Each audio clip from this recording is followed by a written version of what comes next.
హైదరాబాద్ లో కన్సల్టేషన్ మరియు 3,500 రూపాయల colour Doppler test Avis hospitals లో ఉచితంగా పొందండి. Welcome to Suman TV. నేను మీ సుమంటివి నాగ్. కోల్కతా ఇన్సిడెంట్కి సంబంధించినటువంటి వాటిల్లో సంజయ్ రాయ్ మీద ఒక కీలక అప్డేట్ అయితే రావడం జరిగింది. దానికి సంబంధించినటువంటి డీటెయిల్స్ ఏంటి అనేది ఈరోజు మనతో పాటు హైకోర్టు అడ్వకేట్ రవీంద్రనాథ్ గారు ఉన్నారు. వారి మాటలు నాకు తెలుసుకుందాం. Hello sir. హాయ్ అండి నాగరాజ్ గారు. సంజయ్ రాయ్ మీద అప్డేట్ రావడం అనేది నిజంగా కీలక అంశం అని చెప్పేసి చెప్పాలండి. ఇప్పటి వరకు అతను జైల్లో ఏం చేస్తున్నాడు ఏంటి అనేటువంటి దాని మీద ప్రస్తుతానికైతే అప్డేట్ లేదు, కానీ ఇప్పుడు ఒక అప్డేట్ వచ్చినట్లయితే మనకు తెలుస్తుంది. సో ఏం జరిగింది? నాగరాజ్ గారు, ఆర్జికర్ మెడికల్ కాలేజ్ ఆగస్టు 9 ఏదైతే అత్యాచారం పేరు మీదుగా ఏదైతే కేసు నమోదైందో దానిలో కీలకమైన నిందితుడు ఆగస్టు 10వ తేదీ నాడు అరెస్టు చేయబడినటువంటి సంజయ్ రాయ్ని రకరకాల టెస్టులు, పాలిగ్రాఫ్ టెస్టులు చేశారు. సిబిఐ ఇన్వెస్టిగేషన్ చేసి తర్వాత అతని మీద ఎఫ్ఐఆర్ నమోదై అతని మీద పాలిగ్రాఫ్ టెస్టులు, నార్కో టెస్ట్గా కోర్టు అనుమతి ఇవ్వలేదు. కానీ చాలా పూర్తిగా సంక్లిష్టంగా ఉన్నటువంటి ఈ కేసుకు ఏదైతే ఉందో దీనికి సంబంధించి ఎఫ్ఐఆర్ నమోదైన తర్వాత నెక్స్ట్ ఘట్టం ఏదైతే ఉందో ఛార్జ్ షీట్, అంటే ఎఫ్ఐఆర్ అయిన తర్వాత వచ్చేటువంటి మెయిన్ స్టెప్ ఏదైతే ఉందో ఛార్జ్ షీట్ అనేది ఈరోజు సిబిఐ వాళ్ళు దర్యాప్తులో భాగంగా మొత్తం కంప్లీట్ ఛార్జ్ షీట్ని ఈరోజు సీల్డా కోర్టులో మధ్యాహ్నం 2 గంటలకు ఈరోజు ప్రవేశపెట్టడం జరిగింది. అంటే ఈ ఛార్జ్ షీట్ అంటే ఏంటి అంటే దర్యాప్తు కోణం ఏదైతే ఉందో పూర్తిగా ఈ యొక్క కేసుకు సంబంధించి ఎఫ్ఐఆర్ నమోదైన తర్వాత పోలీసులు చేసినటువంటి ఈ ప్రధాన ఇన్వెస్టిగేషన్ తాలూకా ఎంటైర్ టోటల్ ఫైల్ రిపోర్ట్ అంటారు. ఈ టోటల్ ఫైల్ అన్నది ఛార్జ్ షీట్ అని పిలుస్తారు. ఈ ఛార్జ్ షీట్ని బేస్ చేసుకొని తర్వాత కోర్టులో ట్రయల్స్ అన్ని స్టార్ట్ అవుతాయి. ఇది కీలకమైన ఘట్టం అనమాట. అంటే టోటల్గా దర్యాప్తు కంప్లీట్ చేసినట్టుగా ఒక complete information is the charge sheet. అంటే దర్యాప్తు సంస్థ సిబిఐ ఏం చేశారు అంటే 200 మంది మనుషులకి పూర్తిగా 200 పర్సన్స్కి ఒక సెంటెన్సెస్ పూర్తిగా తీసుకొని వాళ్ళ వాంగ్మూలాలను మొత్తం తీసుకొని ఒక ఫైనల్ రిపోర్ట్ని సబ్మిట్ చేశారు ఈరోజు సీల్డా కోర్టులో. ఇది ఎంత ఇంపార్టెంట్ అంటే ఇక నెక్స్ట్ స్టెప్ ఒకసారి ఛార్జ్ షీట్ ఫైల్ అయిన తర్వాత నెక్స్ట్ స్టెప్ ఏదైతే ఉంటుందో కంప్లీట్గా ఇక ప్రాసిక్యూషన్ స్టార్ట్ అవుతుంది. దీని మీద పబ్లిక్ ప్రాసిక్యూటర్ ఇమీడియట్గా దీని మీద అంటే మనకి సిఆర్పిసిలో సెక్షన్ 225 నుంచి సెక్షన్ 334 వరకు కంప్లీట్గా ఇప్పుడు ట్రయల్స్ అంటే ప్రొసీడింగ్స్ ఇప్పుడు స్టార్ట్ అవుతాయి కోర్టులు. దీనికి సంబంధించి అంటే దర్యాప్తు బృందం ఏదైతే ఇచ్చిందో ఈ కేసుకు సంబంధించి ఎఫ్ఐఆర్ని బేస్ చేసుకొని ఏదైతే కంప్లీట్గా ట్రయల్స్ పార్ట్ ఏదైతే ఉంటుందో ఇక ముందుకు అడుగుపడే అవకాశం ఉంటుంది. అయితే ఇందులో ఇచ్చిన ఛార్జ్ షీట్లో మనకు అందిన ఇన్ఫర్మేషన్ ప్రకారం ఈ కేసుకు సంబంధించి ఆర్జికర్ మెడికల్ కాలేజ్ కేసుకు సంబంధించి ఏకైక వ్యక్తి సంజయ్ రాయ్ ఒక్కడే అత్యాచారం చేశాడు. ఇందులో సామూహిక అత్యాచారం లేదు, ఈ మిగిలిన వ్యక్తుల యొక్క ప్రమేయం లేదు. అత్యాచారం రెండు కూడా ఇతనే చేశాడు అన్నటువంటి అభియోగంతో పూర్తిగా సంజయ్ రాయ్కి సంబంధించినటువంటి కీలక ఘట్టం ఏదైతే ఉందో ఛార్జ్ షీటు ఈరోజు కోర్టులో సబ్మిట్ చేయడం జరిగింది. అయితే అసలు ఛార్జ్ షీట్ అంటే ఏంటి, దీని యొక్క ప్రొసీడింగ్స్ ఏముంటాయి? ఛార్జ్ షీట్ అనేది ఇండియన్ సిఆర్పిసి సెక్షన్ 173 ప్రకారం ఛార్జ్ షీట్ ఫైల్ చేస్తారు. అంటే ఒక అత్యాచారం అయిన తర్వాత ముందుగా ఎఫ్ఐఆర్ నమోదవుతుంది. ఎఫ్ఐఆర్ అనేది ఫస్ట్ ఇన్ఫర్మేషన్ రిపోర్టు, దాన్ని బేస్ చేసుకొని నిందితుల్ని అరెస్ట్ చేస్తారు. అరెస్ట్ చేసిన తర్వాత అసలు కంప్లీట్గా ఇన్వెస్టిగేషన్ కంప్లీట్గా ఈ ఛార్జ్ షీట్ ఫైల్ చేస్తారు.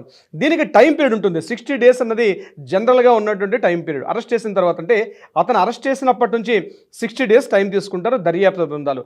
ఇక్కడ ఒక కీలకమైన మలుపుకోవడం అంటే ఒక కీలకమైన విషయాలు ఏంటంటే ఒకవేళ ఇన్వెస్టిగేషన్ జరుగుతున్నప్పుడు వితిన్ 60 డేస్లో అరెస్ట్ చేసినప్పటి నుంచి 60 డేస్లోగా కంప్లీట్గా ఒకవేళ ఛార్జ్ షీట్ ఫైల్ చేయలేదనుకోండి కోర్టులో, డెఫినెట్గా నిందితుడికి బై డిఫాల్ట్ బెయిల్ వచ్చే అవకాశం ఉంటుంది. దాన్ని డిఫాల్ట్ బెయిల్ అంటారు. కానీ ఒకసారి ఛార్జ్ షీట్ ఫైల్ చేసిన తర్వాత డిఫాల్ట్ బెయిల్ అనేది ఉండదు. అంటే వితిన్ 60 డేస్లోగా కంప్లీట్ చేయాలి. ఈరోజు మనకి సిబిఐ వాళ్ళు ఆగస్టు 10న అరెస్ట్ చేశారు. ఈరోజు సెప్టెంబర్ 7వ తారీఖు అంటే ఇంకా 2 మంత్స్ కంప్లీట్ కాలేదు. ఆగస్టు 10, సెప్టెంబర్ 10 నుంచి అక్టోబర్ 10 అంటే 60 డేస్కి ముందే 57th డే నాడే ఈరోజు ఛార్జ్ షీట్ సబ్మిట్ చేశారు. కాబట్టి అక్యూజ్డ్ సంజయ్ రాయ్కి ఇక బెయిల్ వచ్చే అవకాశం లేదు. కేసులో దీనికి సంబంధించి విచారణ పూర్తిగా స్టార్ట్ అవుతుంది. దీనికి సంబంధించి సెక్షన్ 223 ప్రకారం సిఆర్పిఎస్ఎల్ సెక్షన్ 223 ప్రకారం ఇమీడియట్గా పబ్లిక్ ప్రాసిక్యూటర్కు ఈ నివేదికను ఇస్తారు. సెక్షన్ 225 నుంచి సెక్షన్ 235 వరకు ఉన్నటువంటివి ఇక ప్రొసీడింగ్స్ స్టార్ట్ అవుతాయి. అంటే ఈ కాపీ ఇమీడియట్గా పీపీకి వెళ్తుంది. పబ్లిక్ ప్రాసిక్యూటర్ దీన్ని తీసుకుంటారు. పబ్లిక్ ప్రాసిక్యూటర్ దీన్ని తీసుకున్న తర్వాత డిఫెన్స్ లాయరు, పబ్లిక్ ప్రాసిక్యూటర్ అంటే ఇక విచారణ అనేది ప్రారంభమవుతుంది. కోర్టులో ట్రయల్స్ కాకుండా ఇన్వెస్టిగేషన్ పూర్తిగా కోర్టులో విచారణ ప్రారంభమవుతుంది based on the charge sheet. అయితే ఈ విచారణ ప్రారంభం ఏంటి ఇక్కడ ఇంపార్టెంట్. సో ఎప్పుడైతే మనకి ఛార్జ్ షీట్ వన్స్ ఫైల్ అయింది కాబట్టి నిందితుడికి డిఫాల్ట్ బెయిల్ అన్నది ఉండే అవకాశం 100% ఉండదు.